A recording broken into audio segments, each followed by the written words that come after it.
What's poppin' T Squad? It's your girl Keisha, and I'm here with tonight's All Tea, All Shade Real Housewives of Potomac Season 4, Episode 5 review. So I want to tell you guys that I know it's been kind of slow here on my channel with the reviews and everything, but things are about to pick up as of this week. A lot of our favorite shows are returning, and I have a bunch of new shows that I'm going to be doing reviews on. So as of right now, I'll be reviewing Real Housewives of Potomac, Southern Charm, New Orleans, Love and Hip Hop Atlanta, Snowfall starts next week, Black Ink Crew Chicago starts this week, Claws comes on Sunday as well. So a lot of our favorite shows are slowly but surely trickling in. I'll be doing reviews on Pose as well. And Big Little Lies when they come on HBO. So going to be jam-packed with reviews plus episodes of Since You Asked. So it's going to be popping again over here on my channel. Once again, my new novel, Sicko Mode, is on sale right now. The link is down below. But all right, let's get into tonight's episode. Y'all, my hair is growing. Look at my hair, you guys. It's all me.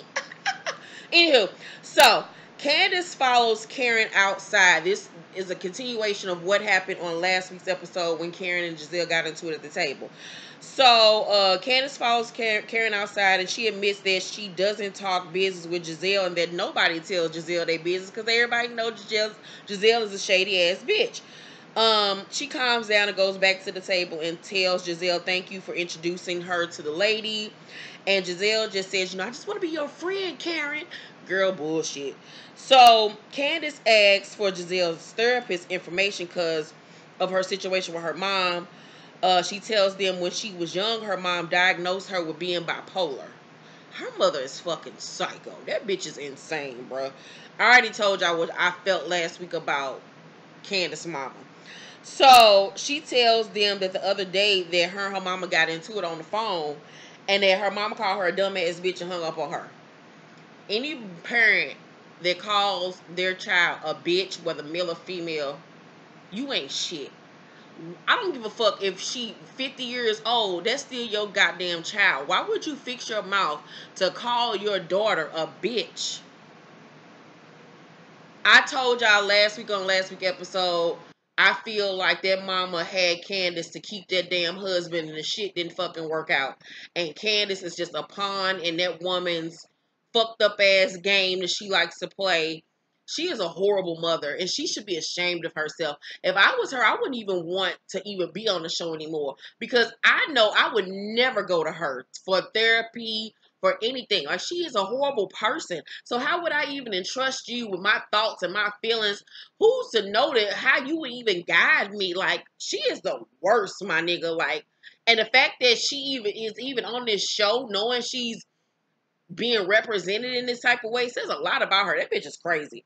So Katie tells her to call her mom and call her dumbass bitch, and then they'll be even. And I was like, Katie, bitch, I'm with you, because, bitch, you ain't gonna call me no motherfucking bitch and think everything gonna be cool after that.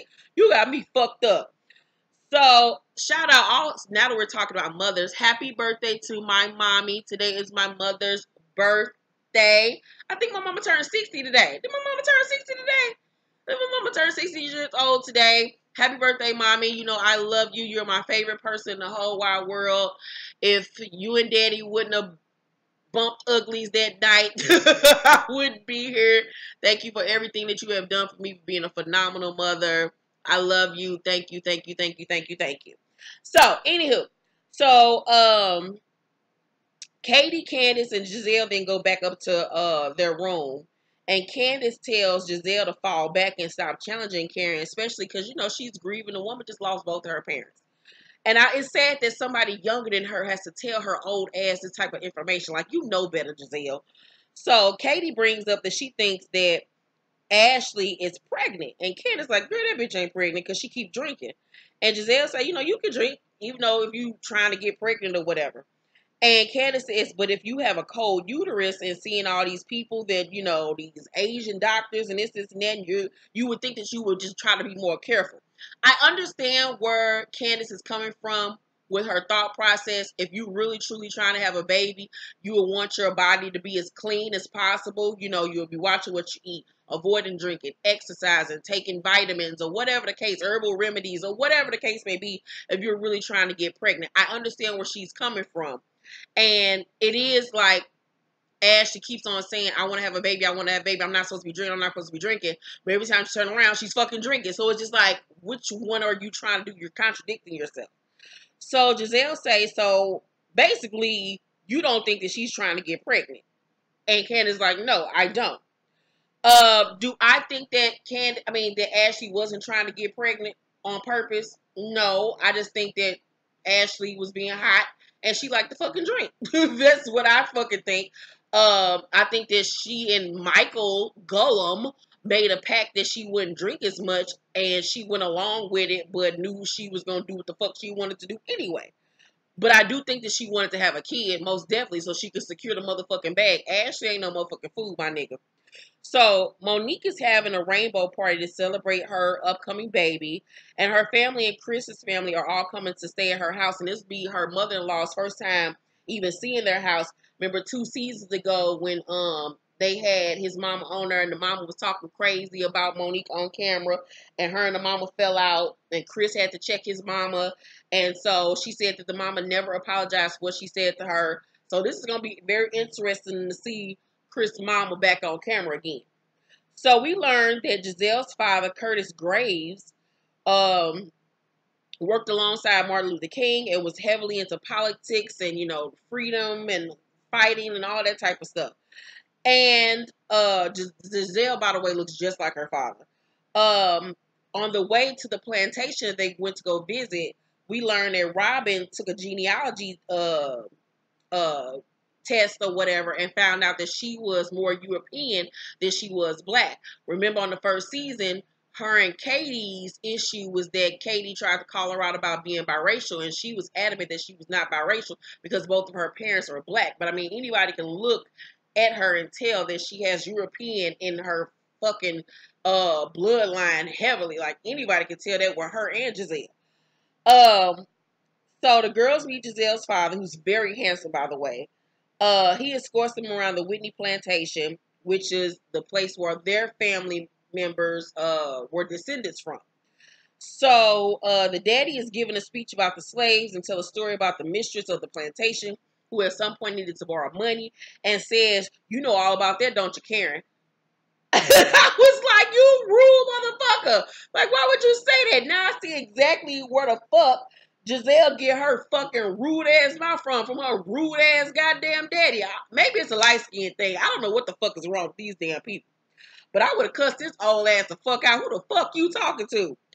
So that night, the girls end up going out to the club. Karen decides to stay back because it's just too much for her too soon. It's only been 2 months after I think her father passed. I forgot which one died first, her mother or her father. But regardless of the fact, it's only been 2 months. She's still in the grieving process. She don't really want to go out or whatever. Plus, Karen old. Shit, the bitch needs to lay down. So they all meet in the lobby. And I was just focused on what the fuck was that wet dog that Katie had on her head that she called a wig. That wig was horrible. Katie just looked a mess. Katie just like she rolled out of bed drunk, don't wash her ass, barely brush her teeth. Katie just looked like one of them just drunk white girl wasted type girls. Like she just looked like she just is a good time girl. You nut on her forehead. She's gonna wipe it off, lick it, and keep on going. Gizelle sees that Karen is on IG Live and feels some type of way because she don't want to go out to the club with us, but she could be in her room on IG Live. I don't really see what the problem with that was. I can see if she said, "I don't want to go out with y'all," and then she then turned around and then went out and had dinner or went out and had drinks with somebody. Now that's one thing. She was in her room on fucking IG Live. Whoop the fucking doodles. Does it fucking matter? And at the end of the day, she grown. She can do whatever the fuck she want to do. She older than you, bitch. So she all in the comment section saying Karen, Karen, and Karen ignoring her ass, by the way. So the girls go out and Ashley is at the club taking shots once again, even though Gullum asked her not to. And she telling them, "Don't tell Michael that I drank this, and that." And Candiace just looking at her like, "Okay, bitch." So at the end of the night, Ashley and Candiace are pretty much the drunkest out of the crew. They go back to Gizelle's room. Everybody goes back to Gizelle's room, and they're drinking some more. And Gizelle started throwing beads and shit, and Katie flashes her boobs for some beads and shit. And we find out that Candiace and her husband still use rubbers, and that it often smells like rubber when they're fucking. Burnt rubber. So everybody like, why are you using condoms with your husband still? She's like, I don't want to get pregnant. You know, she has a fear of being a mother because her mother's so fucked up and she don't want to repeat the cycle. And they like, you can have sex with your husband and not get pregnant, you know, and not have to use condoms or whatever. She's like, no, I just refuse. This isn't it. And so then we see Katie sitting next to Ashley, and she was like, you know, she said she don't even think that she want to have a baby for real. And so then Ashley calls Candiace out on what Katie just told her. And Candiace say, if you were really trying to get pregnant, would you be drinking this much? And Monique say, you know, you can still drink when you're trying to get pregnant. It's just when you get pregnant, you got to stop drinking. Candiace say, but drinking causes residual effects. And Ashley say, did you go to school for this? Did you study this? Do you have MD behind your name? And Candiace like, well, my mother does, and my stepfather does, my father does, or whatever the case may be. And Candiace say, you know, if I wanted to have a baby, I wouldn't be drinking at all. And every time I'm with you, all you do is drink. Ashley say, this is my journey, and I don't know who made you the judge and jury. And Candiace say, but you pass judgment on everybody. And I was like, well, no lie was spoken there. So Ashley say, no, I don't. And I was like, bitch, you's a lie. So Candiace say, yes, you do. Ashley say, so you the mouthpiece for everybody in the group? And then they go back and forth, and Monique just sitting there because Monique was like, oh, how the tides have turned. Like, this was me sitting in the hot seat last year when you put me on blast about my quote-unquote drinking problem after you knew I had just had a miscarriage and was going through something, and you made the whole crew think that I had a drinking problem. Now, a year later, you in the hot seat being called out on your drinking. That's why you have to be careful what you do to people, because shit will come back on you in ways you never expected. And Ashley never thought last year when she was doing that shit to Monique that a year later she would be in the same position where she has now had a miscarriage and is drinking and people calling her out on her bullshit. God don't like ugly, Ashley. So, Candiace wants to blast her so bad about Gullum saying he want to suck one of somebody's dick or whatever, but she don't spray her. And I was like, spray her, bitch, spray her. Ashley say, the fact that you want to judge me shows you're not a friend at all. I've had a miscarriage and this is how you do me. And I was like,